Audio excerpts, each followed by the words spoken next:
তৃণমূলের পঞ্চায়েত সদস্যের বাড়িতে বিক্ষোভ।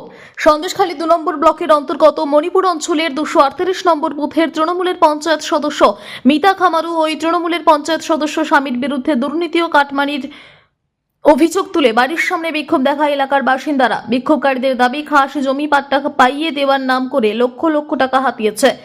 আবাস যোজনার ঘর পাইয়ে দেওয়ার নাম করে টাকা পয়সা হাতিয়েছে। সেই টাকা অবিলম্বে ফেরত দিতে হবে এবং এলাকায় পানীয় জলের নলকূপ ও রাস্তা তৈরি না করে সেই টাকা নিজের পকেটে ভরে নিয়েছে এই তৃণমূলের পঞ্চায়েত সদস্য ও তার স্বামী। সেই টাকা অবিলম্বে ফেরত দিতে হবে এমনটাই দাবি তুলে ওই তৃণমূল নেতার বাড়ির সামনে বিক্ষোভ দেখায় এলাকার বাসিন্দারা। নাম করে দেয়নি, ওই জন্য ওনার ঘরের সামনে আমরা বিক্ষোভ দেখাচ্ছি। আর আমাদের বাড়িতে আমার শ্বশুরমশাইয়ের ঘর ঢুকেছিল, সেখান থেকে কিছু টাকা নিয়ে নিয়েছে মাল দেওয়ার জন্য, নিয়ে রেখেছিল মাল দেবে বলে, কিন্তু সে টাকা দেয়নি। আপাতত এখন আমাদের জলের অবস্থা ভালো না, নদীর বাঁধের অবস্থাও ভালো না, আমাদেরকে কোনো সুযোগ সুবিধা দেওয়া হয় না কিংবা ঠিকঠাক করে আমাদেরকে পরিচর্যা করে না। এই জন্য আমরা বিক্ষোভ দেখাচ্ছি। আর বাচ্চা কাছে রাস্তায় স্কুলে যাওয়ার জন্য রাস্তাঘাটে পরিষেবা ভালো না, যে বাচ্চা কাছে বর্ষার সময় স্কুলে যাবে।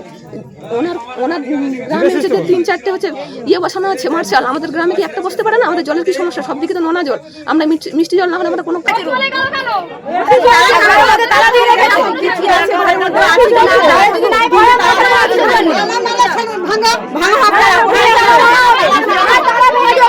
আমরা দেখবো যে কি আছে ওখানে, ঘরের মধ্যে কি আছে, ঘরের মধ্যে লোক যদি না থাকে আমরা দেখতে যাই, আমরা দেখতে যাই, ওরা দেখতে যাই, আমরা জানি না, সব জানি না, আবার এক একবার কোনো কিছু জানে না।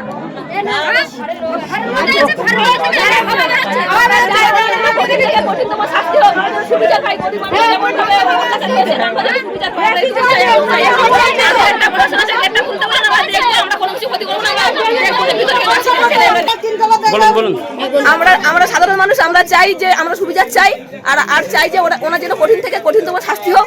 আর কোন কি দুর্নীতি করেছে, যেমন পরিয়ার মোড় থেকে তালতলা ঘাট ইট বিক্রি করে খেয়েছে, শশধর দাসের বাড়ি থেকে পবনের বাড়ি ইট বিক্রি করে খেয়েছে, আয়লার মাঠ থেকে যত ইট ছিল আয়লার মাঠের সব ইট বিক্রি করে খেয়েছে, এবং আমাদের শঙ্কর মণ্ডলের শান্ত মণ্ডলের বাড়ির কাছ থেকে হাজারি পাথরের ঈশ্বর হাজারিচন্দ্রের বাড়ি মারা গেছে, ওনার বাড়ি পর্যন্ত এই খালটা কেটে সমস্ত টাকা তুলে নিয়েছে। এখনো বোর্ড মারা আছে, তার প্রমাণপত্র আমরা প্রশাসনকে জানিয়েছি, প্রশাসনের কাছে জানিয়েছি আমাদের এই হয়েছে। তবু আয়লা খালে 5 লক্ষ টাকা ওরা দুর্নীতি করেছে, বিক্রি করে সেই টাকা তছনছ করে সাধারণ মানুষের টাকা তছনছ করে দিয়েছে।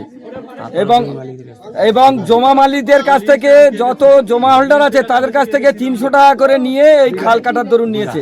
এত বড় দুর্নীতি করেছে, যার জন্য আমরা এত মানুষ এসছে বিক্ষোভ দেখাচ্ছে যে এর জন্য কবে অ্যারেস্ট হবে, অ্যারেস্ট হওয়া না অবধি আমাদের এই বিক্ষোভ চলবে। সকালবেলা মেম্বারের বাড়ির সামনে বিক্ষোভ করছেন কেন? মেম্বার ভালো কাজ করছে বলে ওই জন্য বাড়ির সামনে বিক্ষোভ করছি, কারণ ও সমস্ত জায়গায় দুর্নীতি করেছে। যারা ঘর পেয়েছে এবং যাদের নামে ঘর দিয়েছে তারাও জানেন যে তারা ঘর পেয়েছে কিনা, সেসব টাকা সব লুটপাট হয়ে গেছে। এখন যে নতুন ঘর আসছে সে ঘরগুলো যারা পায়নি তার বঞ্চিত হচ্ছে। সরকারের দিকে আঙুল তুলছেন? হ্যাঁ, না, বিজেপি সরকার দিকে আঙুল তুলো, বিজেপি প্রথম আসলো। এখন সেইটাই আমরা জানাচ্ছি বিজেপি সরকারকে, যে যাতে আমরা যেসব মানুষগুলো ঘর পাইনি সেসব মানুষ ঘর পাক, এবং তাদের লাল সিগন্যাল দেখাচ্ছে, তারা এখন কোথায় যাবে? তাদের ঘর বাঁধারও জায়গা নেই, রাস্তার উপরে আছে, সেই সব মানুষের টাকাও খেয়েছে। এটাই বলতে চাইছি। ভালো করে বলুন। রতনের রিপোর্ট, পিবি নিউজ।